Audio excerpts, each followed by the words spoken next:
Since the late 1940s, Americans have been fascinated by a mysterious region in Nevada known as Area 51. What exactly goes on at Area 51? The Area 51. Area 51. Area 51. The Air Force has recently made public an archive of UFO reports and investigations. Are there any alien remains in Area 51?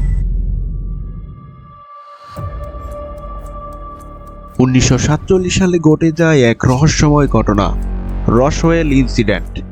যুক্তরাষ্ট্রের new মেক্সিকোতে একটি অজ্ঞাত উড়ন্ত বস্তু ভেঙে পড়ে।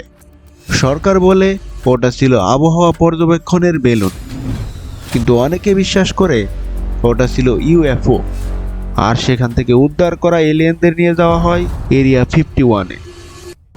Reports that strange flying discs have been whizzing at 1,200 miles an hour over the western United States. Area 51 একটি রহস্যময় জায়গার নাম। এটি পৃথিবীর বুকে এমন একটি জায়গা যেখানে ঢোকা তো দূরের কথা, কাছে গেলে আপনাকে সতর্ক করে বন্দুক তাক করা হবে, যার আকাশসীমা পুরোপুরি নিষিদ্ধ, যেখানে রাতে অদ্ভুত আলো দেখা যায়। অনেকে বিশ্বাস করে সেখানে লুকিয়ে রাখা হয়েছে ভিন গ্রহের প্রাণী, এলিয়েন প্রযুক্তি, এমনকি ইউএফও। মার্কিন যুক্তরাষ্ট্রের নেভাডা অঙ্গরাজ্যের বিশাল মরুভূমির মাঝখানে অবস্থিত এই গোপন সামরিক ঘাঁটি, এর অফিসিয়াল নাম গ্রোম লেক ফ্যাসিলিটি। দীর্ঘদিন ধরে এটি এতটাই গোপন রাখা হয়েছিল যে মার্কিন সরকার 2013 সালের আগে পর্যন্ত এর অস্তিত্বই স্বীকার করেনি। এই জায়গাটি আসলে নেভাডা টেস্ট অ্যান্ড ট্রেনিং রেঞ্জের একটি অংশ, যেখানে সেনাবাহিনীর গোপন পরীক্ষামূলক কার্যক্রম পরিচালিত হয়। এরিয়া 51 মূলত করা হয়েছিল কোল্ড ওয়ার বা ঠান্ডা যুদ্ধের সময়। তখন যুক্তরাষ্ট্র চেয়েছিল এমন কিছু স্পাই প্লেন তৈরি করতে যা শত্রু দেশের রাডারে ধরা পড়বে না।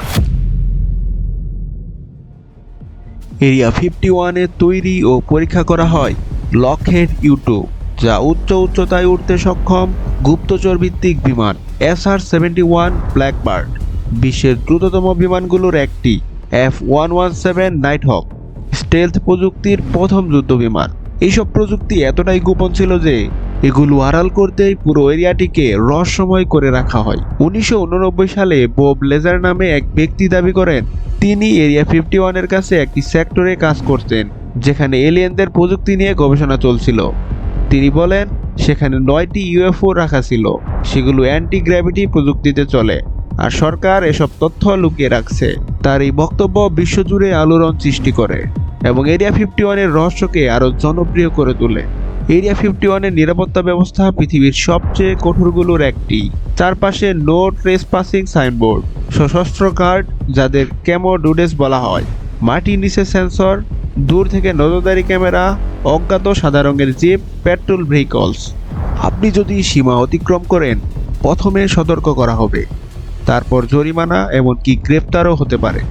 এর উপরে আকাশসীমাকে বলা হয় রেস্ট্রিক্টেড এয়ার স্পেস। এখানে কোনো বেসামরিক বিমান, ড্রোন কিছুই ঢুকতে পারে না, কারণ এখানে পরীক্ষামূলক প্রযুক্তি পরীক্ষা করা হয়, যা অন্য দেশের হাতে চলে গেলে জাতীয় নিরাপত্তা হুমকির মুখে পড়বে। 2019 সালে সোশ্যাল মিডিয়ায় ভাইরাল হয়ে যায় একটি ইভেন্ট, স্টর্ম এরিয়া 51। ইভেন্টটির উদ্দেশ্য ছিল সবাই একসাথে এরিয়া 51-এ যাওয়া। স্লোগান ছিল they can't stop all of us. লক্ষ মানুষ আগ্রহ দেখালেও শেষ পর্যন্ত খুব কম মানুষই সেখানে যায়, আর পুরো ঘটনাটি এক ধরনের মজার উৎসবে পরিণত হয়।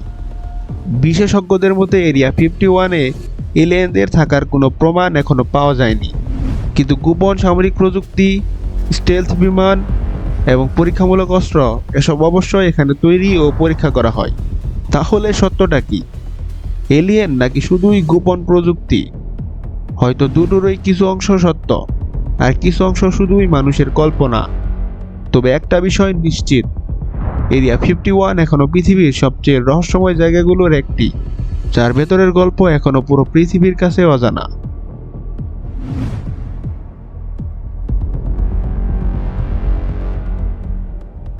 এমন অজানা রহস্য জানতে সাবস্ক্রাইব করুন ফোকাস অন বাংলাদেশ, কারণ পৃথিবীর সব সত্য প্রকাশ পায় না, কিছু সত্য চিরকাল গোপনই থাকে।